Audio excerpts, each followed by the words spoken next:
Hello and welcome to knowledge of standard. मैं आदित्य सुमन आज आप लोगों को कुछ बताने जा रहा हूँ सिक्स सिग्मा के बारे में, जो कि हमारा पार्ट 1 ऑलरेडी रिलीज हो चुका था और उसका पार्ट 2 आप लोगों को बताना था। तो पार्ट 2 में आज हम लोग समझेंगे कि इंट्रोडक्शन ऑफ सिक्स सिग्मा के अंदर क्या क्या चीज़ें और जो रह गई थी उसको कंटिन्यू करेंगे। जैसे कि आप लोगों को पता है कि नॉलेज ऑफ स्टैंडर्ड में मैंने सिक्स सिग्मा का सीरीज़ चालू किया है, तो आप लोगों से रिक्वेस्ट है कि ये पूरा सीरीज़ देखें और सिक्स सिग्मा के बारे में जानें कि उसके अंदर क्या क्या हो सकता है। बेस्ट टू बेस्ट आपको नॉलेज देने की कोशिश किया हूँ, जहाँ तक मुझे लगा कि आप लोगों को ईज़ी टू ईज़ी और बेस्ट टू बेस्ट समझ में आ जाए, उन चीज़ों को मैं आपके साथ शेयर किया हूँ। कोई भी किसी भी टाइप का आपको दिक्कत नहीं होगा, बस वीडियो को कंटिन्यू करके देखते रहें, स्किप ना करें। तो चलिए कंटेंट से स्टार्ट करते हैं। उसमें हमने स्टार्ट किया था डीमैक के बारे में। डीमैक से पहले हम कुछ कॉन्सेप्ट को समझ लेंगे कि 1.5 सिग्मा जैसे क्या होता है, उसके हिडन क्या कॉन्सेप्ट थे। उसके बाद जानेंगे कि प्रोसेस परफॉर्मेंस क्या होती है सिक्स सिग्मा के अंदर, अल्टीमेटली हमें सिक्स सिग्मा देता क्या है, हमें उससे अचीव क्या होता है सिक्स सिग्मा से। और लास्ट में हम डीमैक के प्रोसेस या अप्रोच, डाटा ड्रिवन जो प्रोसेस होते हैं उसके कुछ टूल्स को आइडेंटिफाई करेंगे और समझेंगे। तो स्टार्ट करते हैं 1.5 सिग्मा के हिडन कॉन्सेप्ट से, इसके अंदर क्या क्या है। तो जैसा कि आप लोग देख सकते हैं कि एक यहाँ पर हमारा सेंटर्ड सिक्स सिग्मा बोला जाता था उस टाइम पे, कि ये सेंटर्ड सिक्स सिग्मा क्या होता है, इसको समझते हैं फर्स्ट में। सेंटर्ड सिक्स सिग्मा जैसे कोई भी हमारा डाटा जो होता है उसका जो मीन होता है, मीन का जो मैक्सिमम वैल्यू ऑफ डाटा उसके सेंटर पे ही लाइज करती है, मीन से लाइज करता है। तो उसको समझेंगे कि जब ये सेंटर्ड होता है हमारा जो नॉर्मल डिस्ट्रीब्यूशन ऑफ डाटा, तो उस टाइम में मोटोरोला के द्वारा जो दिया गया था, जो कि सिक्स सिग्मा में क्या कहा जाता था, इस चार्ट में देख सकते हैं कि जब फर्स्ट सिक्स सिग्मा का हमने चार्ट में देखा था बिफोर में, कि जो पार्ट 1 में हमने समझा था कि इसमें जो डिटेल्स हैं, जो भी डिफेक्ट हमें जनरेट होते हैं, ये उससे ज़्यादा होते हैं। वो क्यों? क्योंकि वो शिफ्ट हो जाती थी 1.5 सिग्मा। क्यों होती थी, आज मैं आप लोगों को ये चीज़ क्लियर करूँगा। तो फर्स्ट समझते हैं कि सेंटर्ड जो नॉर्मल डिस्ट्रीब्यूशन होता है वो क्या होता है, उसके बाद मैं चलूँगा आप लोगों को ये जो टेबल है इसमें क्या क्या होता है। आज बहुत अच्छे तरीके से आप लोगों को बताऊँगा कि इसके अंदर क्या क्या कंपैरिजन करके हम समझ सकते हैं इसको। तो जैसे हम देखेंगे कि अगर हमारा कोई भी जो डाटा कलेक्शन हो रहा है उसमें नॉर्मल डिस्ट्रीब्यूशन जो हो रहा है डाटा का, ये वाला जो बेल से बन रहा है, अगर उसमें कोई शिफ्टिंग नहीं होती है किसी भी प्रोसेस में, या कुछ भी कॉजेज़ ये स्पेशल कॉजेज़ नहीं आती है, कॉमन कॉज या स्पेशल कॉजेज़, अगर वो सेंटर पे लाइज करता है, तो उसके अंदर में सिक्स सिग्मा का जो वैल्यू होता है, डिफेक्ट आने के जो चांसेस होते हैं, वो फर्स्ट सिग्मा के अंदर 3,17,400 होता है और उसकी परसेंटेज ऑफ इट 68% होती है। और जहाँ तक कि इसी को कंटिन्यू करते हम देखेंगे तो सिक्स सिग्मा के जो लास्ट जो सिक्स सिग्मा होता है हमारा, उसमें जो डिफेक्ट की वैल्यू ऑलमोस्ट ज़ीरो हो जाती है और परसेंटेज ऑफ ओके यील्ड जो परसेंटेज जो हमारा था वो 99.99999 ऑलमोस्ट 100% तक ये ओके हो जाता है। और इसके अंदर हमारा ना के बराबर डिफेक्ट आने के चांसेस होते हैं अगर कोई प्रोसेस शिफ्टिंग नहीं होती है। मतलब हमारा ये एक आइडियल कंडीशन माना गया था मोटोरोला के थ्रू। तो इसमें हम क्या समझते हैं कि अगर ये सेंट, ऐसा तो कोई चीज़ है नहीं नेचर में कि वेरिएशन ना हो, जैसे कि मैं आप लोग को वीडियो में बता चुका हूँ फर्स्ट वाले में कि वेरिएशन हमारे नेचर के अंदर ही है, मदर नेचर ही है वेरिएशन।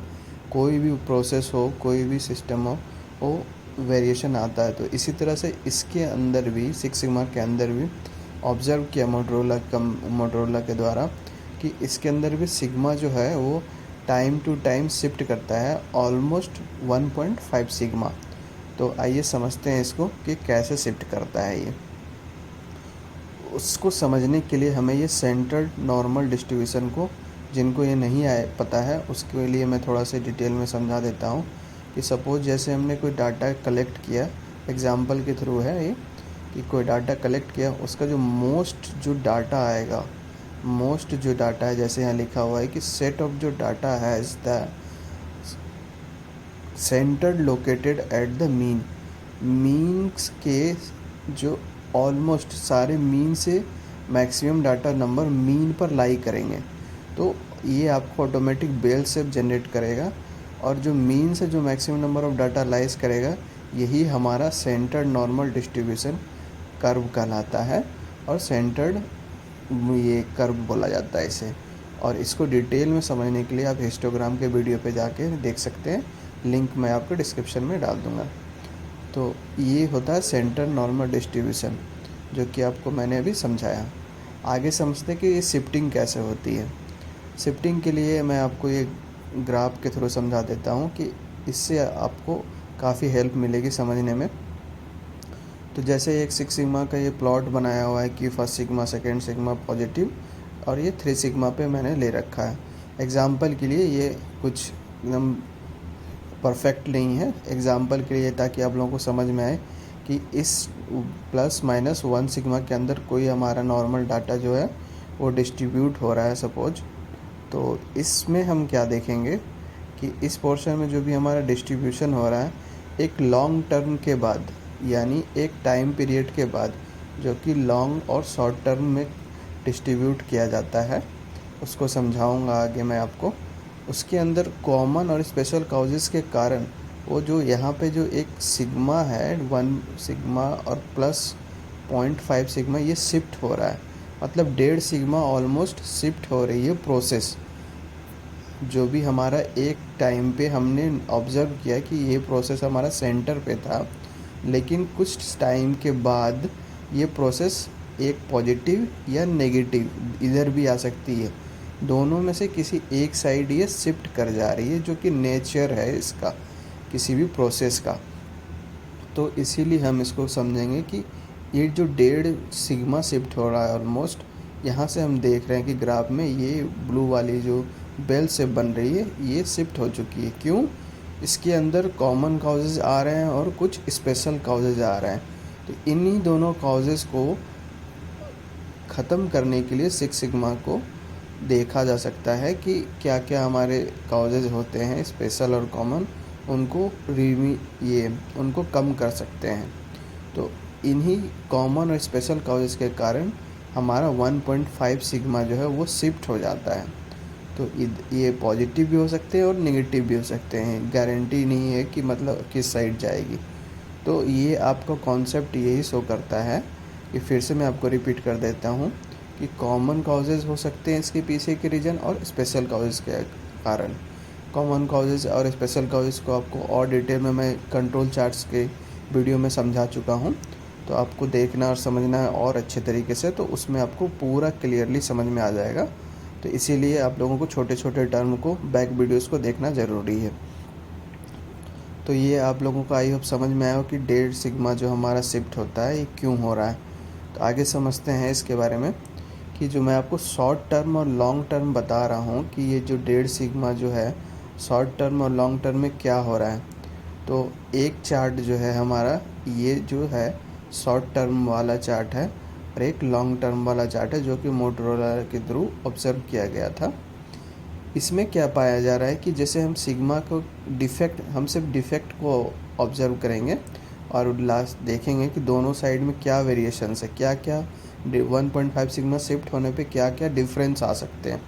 तो जैसा कि हम देख रहे हैं कि अगर शॉर्ट टर्म में 1 सिग्मा के अंदर ये 3 लाख अप्रॉक्सीमेटली ये रिजेक्शन हमारा निकलता है, लेकिन अगर लॉन्ग टर्म के व्यू में देखा जाए तो 6 लाख से एवं निकलता है, मतलब ऑलमोस्ट 2 गुना। तो यहाँ जो है हमारा परसेंटेज यील्ड 68% है, लेकिन इसमें 31% है। तो ये डिफरेंस है बिग, जो आपको समझना चाहिए कि शॉर्ट टर्म और लॉन्ग टर्म में क्या प्रोसेस के अंदर चेंजेस आते हैं। तो इसके अंदर क्या होता है और इसके अंदर क्या होता है, तो इसको समझने के लिए इसी तरह से आप देखो कि यहाँ पर 6 सिग्मा में लास्ट में कि ऑलमोस्ट 0 रिजेक्शन हमारा हो रहा है शॉर्ट टर्म पीरियड में, यानी शॉर्ट टर्म प्रोसेस के अंदर। लेकिन जब हम लॉन्ग टर्म में जा रहे हैं, 6 सिग्मा को कंसीडर करते हैं विद इन टाइम फ्रेम के अंदर, तो यहाँ पे 3.4 जो हमारा डिफेक्ट है वो जनरेट होगा 10 लाख के सप्लाई पर। तो लेकिन यहाँ पर हमारा जो परसेंटेज ऑफ यील्ड है ये भी हमारा बराबर ही ऑलमोस्ट कहेंगे 99.9% है। तो सिर्फ डिफेक्ट को काउंटिंग या आइडेंटिफाई करने के लिए हम यहाँ पर इजीली समझ सकते हैं कि शॉर्ट टर्म वाला जो ये टेबल है लॉन्ग टर्म से क्या डिफरेंस करता है। अगर 1 सिग्मा के अंदर है तो 2 सिग्मा के अंदर है तो उसके अंदर क्या क्या चेंजेज आ सकते हैं। तो आई होप ये चार्ट आप लोगों को समझ में आया होगा। इसी तरीके से आगे देखते हैं हम कि और इसके अंदर क्या है। समझते हैं कि शॉर्ट टर्म और लॉन्ग टर्म प्रोसेस क्या होता है, कहते किसको हैं, कि हम कैसे जानेंगे कि शॉर्ट टर्म हमारा 6 सिग्मा कर रहा जा रहा है या लॉन्ग टर्म 6 सिग्मा के अंदर में प्रोसेस चल रहा है। तो जो भी डाटा जो है उसको हम कंसिडर करेंगे, जो भी परफॉर्मेंस या कैलकुलेशन होगा वो एक कॉमन कॉजेज़ के वेरिएशंस को कैलकुलेट करके होगा। जैसे शॉर्ट टर्म में सैम्पलिंग लेंगे, ये डाटा का लॉट्स और बैच का जो भी सैम्पलिंग लिया जाएगा। लेकिन लॉन्ग टर्म में जो भी हम यहाँ पे देख रहे हैं इसका डेफिनेशन हमें क्या बता रहा है कि जो भी डाटा कंसीडर किया जाता है वो कॉमन कॉजेज के साथ साथ स्पेशल कॉजेज के जो वेरिएशंस होते हैं उसको भी हम वहाँ पर ऑब्जर्व करते हैं और कैलकुलेट के द्वारा उसको आइडेंटिफाई करते हैं।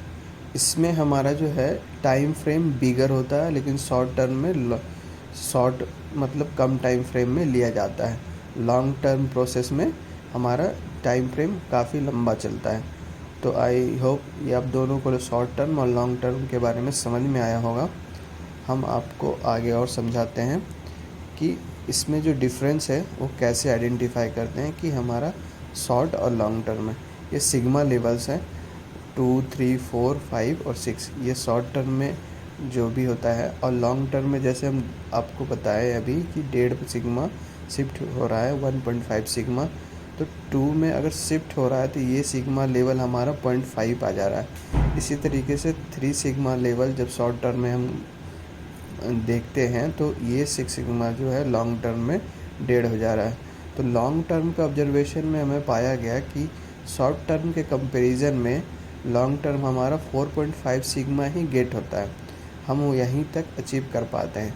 और ये बात राइट है कि जो भी हमारा अभी तक सिग्मा लेवल्स जिस भी कंपनी ने ऑब्ज़र्व किया है या फिर गेट किया है, चैलेंज किया है कि हमने 6 सिग्मा लेवल को क्रॉस किया है, 6 सिग्मा अचीव किया अपने मेथोडोलॉजी या अप्रोच को इस्तेमाल करके, या अपने कंपनी में इंस्टॉल किया है, जो भी किया इम्प्रूवमेंट लाया है इसके थ्रू, तो वो 4.5 सिग्मा तक ही गए हैं लॉन्ग टर्म के प्रोसेस के थ्रू। तो इसी चीज़ के लिए इसको अब इससे ज़्यादा लोग सोचते हैं कि पूछेंगे कि इससे ज़्यादा हम 6 सिग्मा तक जा सकते हैं कि नहीं। जा सकते हैं बिल्कुल, लेकिन इसके पीछे आपको एक्स्ट्रा एफर्ट, एक्स्ट्रा मनी, मतलब काफ़ी लेंदी प्रोसेस होगा और हार्ड इन मनी आपको उसके अंदर और भी इन्वेस्टमेंट करना पड़ेगा और उसके रिटर्निंग होने के भी काफ़ी चांसेस बढ़ जाते हैं। लेकिन 4.5 सिग्मा के अंदर भी हमें काफ़ी बेहतर रिजल्ट प्राप्त होता है। इसीलिए मैं आप लोगों को ये चीज़ बताना चाह रहा हूँ कि अभी तक 4.5 सिग्मा लेवल हमारा अचीव हो चुका है और इस लेवल तक अचीव किया जा सकता है। आगे समझते हैं कि प्रोसेस परफॉर्मेंस इन 6 सिग्मा क्या क्या होता है, किस किस फैक्टर पर डिपेंड करता है। तो ये 3 फैक्टर हैं जो आप लोगों को मैक्सिमम टाइम यूज में आएगा 6 सिग्मा के अंदर। तो मैं आप लोगों को समझा देता हूँ। फर्स्ट हमारा है बेस लाइन। बेस लाइन क्या होता है कि हमारी कंपनी के अंदर जो भी डाटा या परफॉर्मेंस होता है, करंट लेवल, जो भी प्रोसेस को हम ऑब्ज़र्व कर रहे हैं, जिस भी प्रोसेस को कंसीडर कर रहे हैं, उसके अंदर जो बेस लाइन है हमारा, उसका क्या करेंटली में ऑब्जर्वेशन या परफॉर्मेंस चल रहा है उसको शो करना, उसको आइडेंटिफाई करना और नोट करना। दूसरा है इंटाइटलमेंट। इसके अंदर हम हिस्टोरिकल बेस्ट परफॉर्मेंस डाटा को कंसीडर करते हैं और उसको ऑब्ज़र्व करते हैं। थर्ड हमारा बेंचमार्क। बेंचमार्क जैसे कि आपको बता रहे कि बेस्ट परफॉर्मेंस हमारा प्रोसेस है ऑर्गेनाइजेशन के अंदर या आउटसाइड में, ओवरऑल हमें बेस्ट जो हमारा प्रोसेस बेस्ट लेवल पे चल रहा है उसको हम इसके अंदर 6 सिग्मा के लिए रेडी रखते हैं और उसके बेस्ट परफॉर्मेंस को सेट करके आगे की तरफ प्रोसेस में करते हैं। तो इन 3 फैक्टर को आप लोग याद रखिएगा, ये आप लोगों की काफ़ी हेल्प करेगा आगे के जो भी प्रोसेस होते हैं सिक्स सिग्मा के अंदर उसको समझने के लिए। तो अब समझते हैं कि सिक्स सिग्मा हमें अल्टीमेटली देता क्या है, उससे हमें मिलती क्या है। तो ये एक पिरामिड है सिक्स सिग्मा का। सिक्स सिग्मा के जो बेस लेवल हैं उससे हमें स्टार्ट करते थे। हमें सबसे पहले डिफेक्ट में रिडक्शन को अचीव करना रहता है और उससे हमें आगे हमें ओके की इम्प्रूवमेंट होती है, मतलब यील्ड इम्प्रूवमेंट जैसा आपको बता रहे हैं।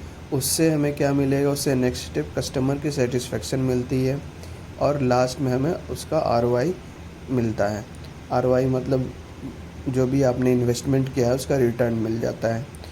तो ये जो 4 फैक्टर हैं ये अल्टीमेटली हमें सिक्स सिग्मा से गेन होते हैं। तो अगर सिक्स सिग्मा जो मेथोडोलॉजी हम किसी भी ऑर्गेनाइजेशन में यूज़ कर रहे हैं तो हमें इन 4 फैक्टर में इम्प्रूवमेंट ज़रूर देखने को मिलेगी। तो इसीलिए हमें इस टूल को यूज करना चाहिए। आगे समझते हैं कि जो डीमैक अप्रोच है ये क्या होता है। सिक्स सिग्मा का जो डीमैक अप्रोच है ये एक बोल सकते हैं कि समझने के लिए कि किसी बॉडी का जो स्केलेटन वाला जो हिस्सा होता है वो डीमैक ही है। सपोज अगर सिक्स सिग्मा बॉडी है तो उसका डीमैक उसके अंदर का स्केलेटन है जिसके थ्रू आप अपने बॉडी को मूव करा सकते हैं और एक बेहतर रिजल्ट पा सकते हैं। आइए समझते हैं कि डीमैक के अंदर क्या क्या होता है और उस प्रोसेस को कैसे गेट करते हैं, वो अप्रोच क्या है।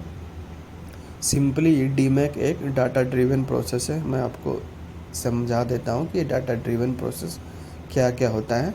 कि अगर हम किसी हाइपोथेसिस बेस पर या फिर कोई भी हवा में बातें नहीं करते, हमें एक जो बेस डाटा कलेक्शन होता है उस डाटा को डिफ़ाइन करके उसके थ्रू हम वो डीमैक अप्रोच के अंदर काम करते हैं। इसीलिए इसे डाटा ड्रिवन प्रोसेस किया जाता है। विदाउट डाटा आप इसको आगे इस पे इम्प्रूवमेंट या एक्शन नहीं ले सकते हैं। तो समझते हैं डीमैक के। डीमैक को जैसे डिफ़ाइन में हम क्या करेंगे, डी से कि डिफ़ाइन करेंगे प्रॉब्लम्स को। उसके बाद एम से हम यहाँ पर मेज़र करेंगे। किसको मेज़र करेंगे, गैप बिटवीन करंट और रिक्वायर्ड परफॉर्मेंस को।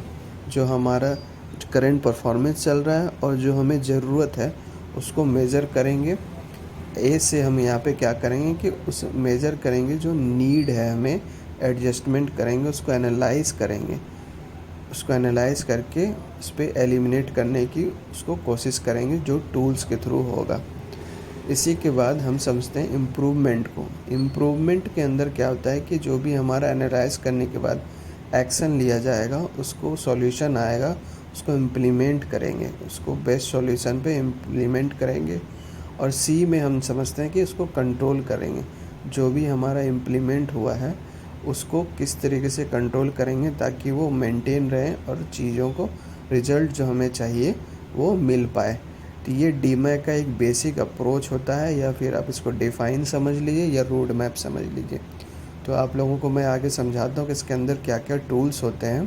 तो टूल्स को समझने के लिए काफ़ी लंबा टाइम लग जाएगा, इसीलिए मैं आप लोगों को थोड़ा थोड़ा इसके बारे में समझा देता हूँ कि डीमैक के अंदर क्या क्या टूल्स होते हैं।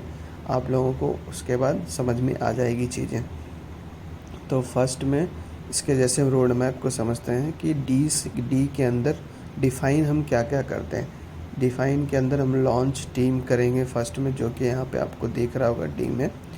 उसके बाद एक चार्टर इस्टेब्लिश करेंगे, प्लान प्रोजेक्ट करेंगे, गैदर करेंगे कि वो वॉइस ऑफ कस्टमर, हमारा मतलब डिमांड क्या है कस्टमर की, वो चाहता क्या है हमें जिस भी प्रोसेस पे हम वर्क कर रहे हैं या सिक्स सिग्मा के अंदर जिस प्रोजेक्ट को कंसीडर किया गया, चेंज क्या करना चाहते हैं उसके प्लान में लेकर के उसको डिफ़ाइन करेंगे फर्स्ट में।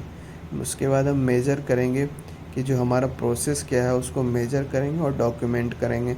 उसके बेसलाइंस को निकालेंगे, प्रोजेक्ट को फोकस और नैरो बनाएंगे ताकि हमें एक जो होता है कि एक एक स्टेप को इजी टू इजी और बेस्ट टू बेस्ट सॉल्यूशन निकाल पाएँ। उसके बाद उसको एनालाइज़ करेंगे, उसके रूट कॉज को कि उसके अंदर क्या क्या हो सकता है, और इसी तरीके से उसके रूट कॉज को और वेस्ट को रिमूव करेंगे एनालाइज फेज़ के अंदर। उसके चौथा फेज़ है इम्प्रूव, जो कि इम्प्रूव में हम देखेंगे कि जो भी एनालाइज़ किया उसके क्या क्या सॉल्यूशन हो सकते हैं, उसको इवेलुएट करेंगे, ऑप्टिमाइज़ करेंगे, और प्लान करके उसको इम्प्लीमेंट करेंगे। तो ये इम्प्रूवमेंट फेज़ के अंदर आ जाएगा। कंट्रोल में जो इम्प्लीमेंट हमने फेस किया उसको कंट्रोल करेंगे, ओवरऑल प्रोसेस को और प्रोजेक्ट को वैलिडेट करके उसके बेनिफिट्स लेंगे। इसी को हम डीमैक प्रोसेस के अंदर अप्रोच को या फिर मेथोडोलॉजी को यूज करते हैं। इसके जो डिटेल्स टूल हैं उसको देख लेते हैं, क्या क्या डिटेल्स टूल होते हैं। डीमैक के अंदर ये जो टूल्स हैं, इस साइड में आपको लेफ़्ट राइट साइड में सारे टूल्स बताए जाएंगे और इस साइड में आपको उसका डिस्क्रिप्शन दिया हुआ है। तो इसके टूल्स होते हैं प्रोजेक्ट चार्टर, डिफाइन के अंदर process flow diagram, SIPOC diagram, stakeholder analysis, CTQ, voice of customer gathering, ये जो डिफाइन फेज़ के अंदर आते हैं। तो जो भी ये टूल्स हैं ये सारे ज़रूरी नहीं है कि पूरे के पूरे यूज होते हैं। एज़ पर आपके रिक्वायरमेंट प्रोजेक्ट की नीड के अकॉर्डिंग आप इसको यूज कर सकते हैं। तो इसी तरह मेज़र के अंदर भी आते हैं process flow chart, data collection plan, example bench marking, MSA, GRRE जो कि जनरली यूज होते हैं हमारे सिक्स सिग्मा के अंदर। Voice of customer, process sigma calculation, इस टाइप के होते हैं मेज़र के अंदर। और इसी तरह से एनालाइज के अंदर आते हैं histogram, Pareto chart, time run chart, scatter, regression analysis, pipe analysis जो कि काफ़ी कॉमन है, स्टैटिकल हाइपोथेसिस टेस्टिंग और नॉन नॉर्मल डाटा एनालिसिस जो कि एनालाइज फेस के अंदर आते हैं, जो हमें रूट कॉज को निकालने में हेल्प करते हैं। इसके बाद इम्प्रूवमेंट फेस के अंदर मिस्टेक प्रूफिंग, काइजेंस भी बोल सकते हैं, डिज़ाइन ऑफ एक्सपेरिमेंट जो कि ज़्यादातर यूज FMEA इम्प्रूव होते हैं। ये टूल इम्प्रूव के अंदर आते हैं जो कि हमें इम्प्रूव करने में हेल्प करते हैं। सो नेक्स्ट हमारा है कंट्रोल फेज। कंट्रोल फेज में हमारा जनरली यूज होता है कंट्रोल चार्ट्स, वेरिएबल और एट्रीब्यूट्स के अंदर और कंट्रोल प्लान्स के थ्रू, जो कि हमारा ओवरऑल प्रोसेस को कंट्रोल करने में हेल्प मिलता है। कॉस्ट सेविंग कैलकुलेशन और भी टूल्स होते हैं जो कि आपको हेल्प करेंगे सिक्स सिग्मा के अंदर। तो समझाने के लिए मैंने आपको ये सारे टूल्स जो भी हैं, बहुत सारे टूल्स मैंने आपको वीडियो में डाल रखा है। आप जाके लिंक में देख सकते हैं, चैनल पे जा कर के वहाँ पे वीडियो में आपको काफ़ी हेल्प मिलेगी और भी डिटेल्स इसको समझने में। सो डीमैक के लिए इतना ही था और सिक्स सिग्मा के कंटिन्यू पार्ट्स को समझाने के लिए आप लोगों का काफ़ी मोटिवेशन हेल्प चाहिए, जिससे आप सब्सक्राइब और लाइक करें, वीडियो को काफ़ी शेयर करें। उसके लिए आप लोगों को थैंक यू और आप लोगों से एक्सपेक्ट करूँगा कि मेरे इस चैनल को काफ़ी शेयर करें। Thank you.